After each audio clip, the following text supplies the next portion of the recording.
ஹரஹர மகாதேவ். பஞ்சபூத சகல பிரேத புனித ஆத்மாவுக்கும் உங்களுக்கும் உங்கள் கூட வர ஆன்மாக்களுக்கும் கோடான கோடி பாத நமஸ்காரம்.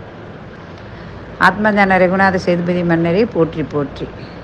அம்மா, இப்போ எல்லாரும் தெய்வம் இல்லை அப்படிங்கிறத சொல்லிட்டு இருக்காங்க. ரெண்டாவது, அந்த காலத்துலேருந்து இந்த காலம் வரையும் விஞ்ஞானிகள் கண்டுபிடிக்கிறாங்க. அவங்களே என்ன சொல்கிறாங்கன்னா, மறைமுகமாகவே ஏதோ ஒரு சக்தி இருந்துட்டு தான் இருக்குது அப்படிங்கிறத சொல்கிறாங்க. அந்த சக்தியை நான் காற்றை என்றைக்குமே அந்த உருவத்தை நீங்கள் எதுவும் பார்க்க முடியுமா? காற்று சுழல்கள் வருது, அது வேற. இப்போ நீங்கள் சுவாசிக்கிற காற்றை நிறுத்தி வச்சு பார்க்க முடியுமானா கண்டிப்பாக முடியாது. நெருப்பை பார்க்க முடியுது, அதை நான் கையால் அள்ளவோ கட்டி பிடிக்கவோ முடியுமானா அது கண்டிப்பாகவே முடியவே முடியாது. அதே தண்ணியை கிள்ளவோ அள்ளவோ முடியாது கையினால். அதாவது பாத்திரத்தில் எடுக்கிறது அது வேற. உண்மையிலேயே அந்த கையில் தண்ணியில் இப்படி பிசைந்தால் கூட அந்த தண்ணியில் கையிலேருந்து ஊடுருவி இங்கிட்ட அங்கிட்ட போயிடும். அதுக்கும் இல்லை. இப்படி பிரம்மஞ்ச சக்தியை யாருனாலையும் கொள்ள முடியாதுங்கிற தெய்வ சக்தியை, அதே மாதிரி ஆகாயத்தை மடிக்க முடியுமானா முடியாது. பூமியை அளந்து போட முடியுமானாலும் முடியாது. பஞ்ச பூதங்களையும் ஒருவரும் எந்த மனிதனாலையும் எந்த விஞ்ஞானிகள் மூலியமாகவும் எந்த தெய்வ புருஷന്മാர்களாலையும் கணக்கிட முடியாத அளவில்லா ஒரு அற்புத பஞ்சபூதங்களுடைய சக்தி. அந்த சக்தியே தெய்வம் இருக்குது அப்படிங்கிறத காட்டி கொண்டு தான் இருக்குது. அது தெய்வமான தெய்வமே நாங்கள் தான் அப்படிங்கிறத காட்டி கொண்டு இருக்குது. அதனால் நம்ம தனித்து நம்ம வழிபட முடியாதுங்கிறனால எல்லா மதத்துகள்லேயுமே பஞ்சபூதங்களே குறித்து பஞ்சபூதங்களுக்கு வழிபாடுகள் செய்து கொண்டு தான் இருக்காங்க, பஞ்சபூதங்களுக்குரியதாகவே. அதே மாதிரி நமக்கு வாயு ஸ்தலம், அக்னி ஸ்தலம், இப்படி பலவிதமான எல்லா விதமான தெய்வஸ்தலங்களும் நமக்கு அமைந்து கொண்டு தான் இருக்குது. அதே மாதிரி அந்த காலத்துலேருந்து இந்த காலத்துலையும் எத்தனை கோயில்கள் கட்டியிருந்தாலும் அந்த மேப்பை எடுத்துக்கிட்டேன்னா அத்தனை மகா தெய்வங்களும் உச்சன் மகாகாலிலேருந்து இதுவரையும் அத்தனை தெய்வங்களும் நேர்கோட்டுகள்லேருந்து அமைஞ்சு கொண்டு தான் இருக்குது பூராமே.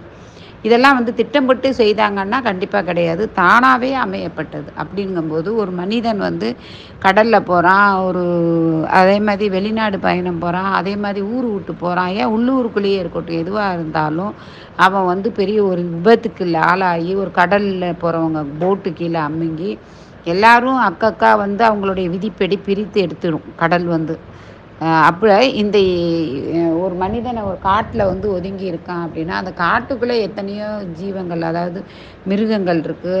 அதே மாதிரி மனிதர்கள் அடித்து, அந்த மாதிரிலாம் போனால் மனிதரே அடித்து உண்ணக்கூடிய ஆளுகளும் இருக்காங்க.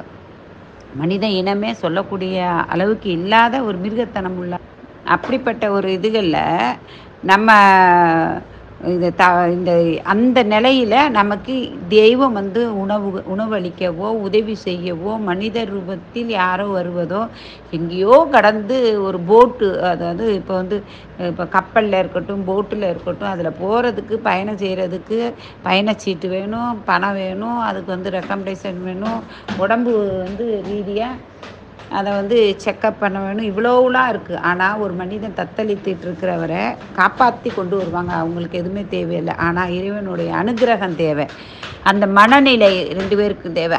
அங்கே தான் நம்ம இறைவனை காண முடியும். அப்போ ஒவ்வொரு மனிதனுடைய ஆபத்துலேயும் இறைவன் பக்கபலமாக பக்கத்தில் நின்று காப்பாற்றிட்டுருக்கான் ஒவ்வொரு மனிதருக்கும். சிறு குழந்தையில இருந்து சிறு தாவரங்களில் இருந்து இப்போ அதே மாதிரி மரங்களை எடுத்துக்கிட்டால் அது உறவுகளை தேடி போகிறதில்ல. ஆனால் அது காய்க்குது, பூக்குது, காய்க்குது, காயாகுது, பழமாகுது, மக்களுக்கு கனியாக தருகிறது. அப்போ அது இருந்த இடத்துலையே கூட அதை தவத்தை மேற்கொண்டு தவத்தின் மூலியமாக பிரம்மஞ்சம் அதோடைய அதுக்குன்னு உள்ள ஒரு எண்ண அலைகளை பூர்த்தி செய்கிறது.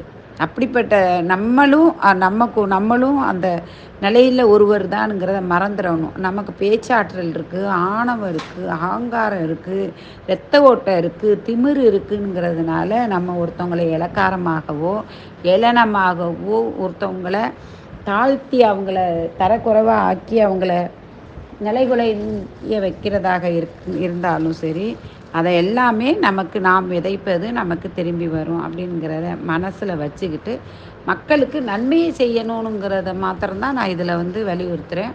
அது மாத்திரம் இல்லாமல் ஒரு ஒரு ஒரு மனிதர் வந்து ஏதோ ஒரு காட்டுக்குள்ளே ஒரு இதில் வந்து விபத்து ஆயிருச்சு அப்படின்னா அந்த இடத்துல யாரையோ கொண்டு வந்து நிப்பாட்டி அவங்களுக்கு வந்து அவங்க உயிரோடு இருக்கணும்னா அந்த இடத்துல அவங்கள காப்பாற்றுறதுக்கு அவங்களுடைய துணை கண்டிப்பாக அவங்களுக்கு கிடைக்கும். இதுதாம்மா தெய்வம். ஆண்டாண்டு காலமும் தெய்வத்துடைய நிகழ்வுகள் நடந்து கொண்டு தான் இருக்குது. தெய்வத்துடைய சிந்தனைகளும் ஆகிக்கொண்டு தான் இருக்குது. நம்ம தான் வந்து தெய்வம் இல்லைனுங்கிறோம். அந்த காலத்தில் மன்னர்கள்லாம் பாருங்கள் கட்டி வைத்த கோயில்கள் இன்றைக்கி யாருனாலையும் கட்ட முடியுதா? நம்ம கட்டுற கோயில்கள்லாம் வந்து நிலை இல்லாமல் போயிடும். அதாவது சிமெண்ட்லேயும் மண்ணுலேயும் கட்டக்கூடியது உடையும். அது வந்து ஆனால் மன்னர்கள் கட்டக்கூடிய கோயில்களே இன்னும் வந்து நிலைகுலைந்து பல கோயில்கள் இருக்குது. அது மாதிரி நம்மள எத்தனையோ பேர் கோடான கோடி பேர் வர்றோம் போகிறோம் மறைந்து போகிறோம். அதில் மக்கள் மனதில் யார் யாரெல்லாம் நிற்கிறாங்க, மக்களுக்கு யார் யாரெல்லாம் நல்லதை செய்கிறாங்கங்கிறது தான் முழுமையானது. என்னை கேட்குறாங்க, இந்த கட்சி இதில் வந்து யார் வருவா போவாங்க? எல்லாரும் கட்சியில் நான் பொதுவாக ஒரு விஷயத்த சொல்கிறேன். ஒருத்தவங்க கட்சிக்குள்ளே நுழையிறதுக்கு பல பணங்களை கோடிக்கணக்கில் செலவு பண்ணுறாங்க. அவங்கக்கிட்ட ஒரு கோரிக்கையை கொண்டு போய் நான் வைக்கும்போது அவங்க என்ன சொல்கிறாங்க, நான் வந்து கோடிக்கணக்கின செலவு பண்ண அந்த கடனையே அடைக்க முடியலையம்மா, இந்த கோரிக்கையை நான் எப்படி நிறைவேற்றுவேன்? அப்போ அவங்கவுங்க தொலைச்ச பணத்தையும் அவங்கவுங்க இழந்த பதவியும் அவங்க தக்க வைக்கிறதுக்கும் அந்த பணத்தை சம்பாதிக்கிறதுக்கும் தான் சிலர் வந்து பதவியை வந்து பயன்படுத்துகிறாங்க வலிசு. மக்களுக்காக இல்லை. மக்களுக்காக பயன்படுத்துகிறவங்க ஞானிகளும் யோகிகளும் தர்ம சிந்தனை உள்ளவங்களும் எத்தனையோ பேர் தனக்காக வாழாமல் பிறருக்காக தன்னை அர்ப்பணம் பண்ணுறவங்க. அவங்க தான் வந்து சிவனுக்கு தன்னை அர்ப்பணம் பண்ணுறதுங்கிறது. சிவனுக்கு தன்னை அர்ப்பணம் பண்ணுறவங்க தனக்காக எதுவும் வைத்து கொள்ள மாட்டாங்க.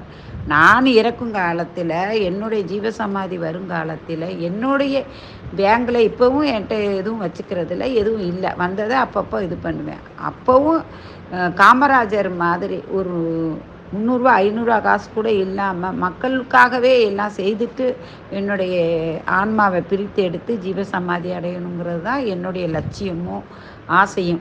அது மாத்திரம் இல்லை, எனக்கு வந்து நான் இறைவனுக்கிட்ட நான் கேட்குறது மறுபிறவிங்கிறது எனக்கு வேணாம்.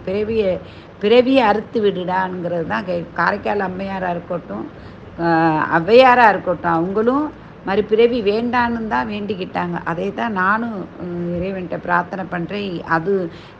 அது மாத்திரம் இல்லை, எனக்கு முத்தியும் அடையக்கூடாது, இறைவனிடத்திலேயே சேரக்கூடாது. இந்த பிரம்மஞ்சத்தில் மக்கள் எத்தனை பேர் இருக்காங்களோ, மக்கள் அழியாத இருக்கும் பட்சத்தில் என்னுடைய ஆன்மா நிலைத்து இருக்கணும். அந்த ஆன்மா வர்ற மக்களுக்குரிய துன்பங்களை போக்கக்கூடிய வல்லமை சக்தியை தரணும்.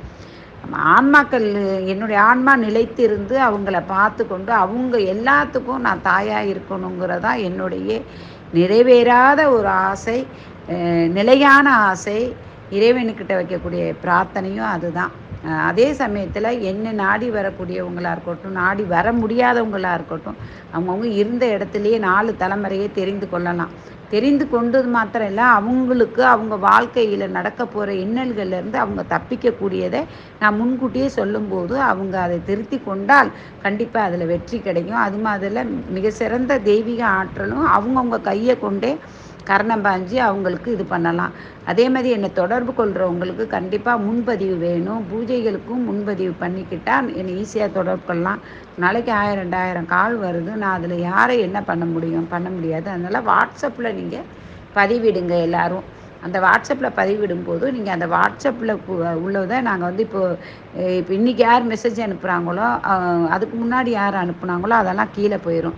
அதனால் அங்கே கீழே இருந்து மேலே அப்படியே கொண்டு வருவோம். ஆளுகளை பார்த்துட்டு என் பிள்ளைகளெல்லாம் பார்த்துட்டு அவங்களுக்கு செய்ய வேண்டிய எல்லாமே அவங்க அங்கேருந்து வரக்கூடிய செலவுகள் எவ்வளவோ கஷ்டங்கள் டைம் இதெல்லாம் இது பண்ணாமல் முன்பதிவு பண்ணி கொண்டு நீங்கள் வந்து என்னை தொடர்பெல்லாம் கண்டிப்பாக உங்களுக்கு 4 தலைமுறையை நான் சொல்லுவேன். அதே மாதிரி சொல்லக்கூடிய ஆற்றல் இருக்கும்போதும் அதை மாற்றக்கூடிய ஆற்றலும் உங்களை கொண்டே மாற்ற முடியும் அப்படிங்கிறது தான் என்னுடைய வேண்டுதலும் என்னுடைய தவ வலிமையும். ஹர ஹர மகாதேவ். வாழ்க வளமுடன்.